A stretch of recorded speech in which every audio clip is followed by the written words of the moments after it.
Hi everyone, welcome back to today's Bible reading. Today we'll be reading 2 Samuel chapter 4. Let's read together.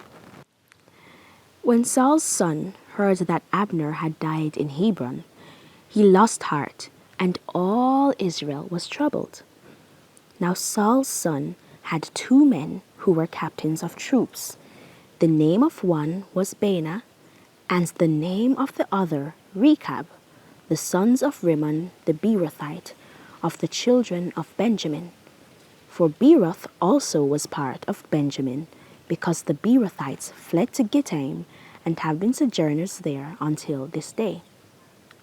Jonathan, Saul's son, had a son who was lame in his feet. He was 5 years old when the news about Saul and Jonathan came from Jezreel, and his nurse took him up and fled.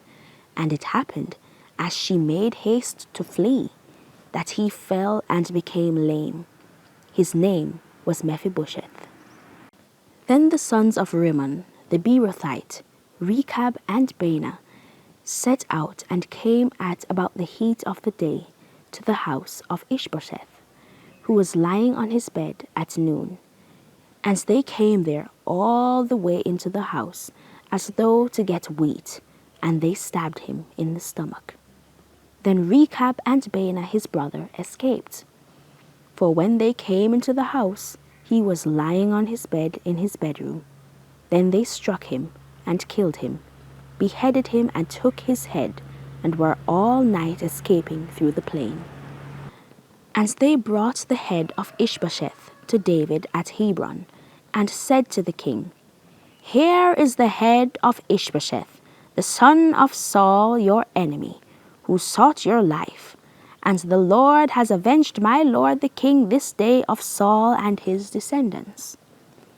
But David answered Rechab and Baanah his brother, the sons of Rimmon the Beerothite, and said to them, As the Lord lives, who has redeemed my life from all adversity, when someone told me, saying, Look, Saul is dead, thinking to have brought good news, I arrested him and had him executed in Ziklag, the one who thought I would give him a reward for his news.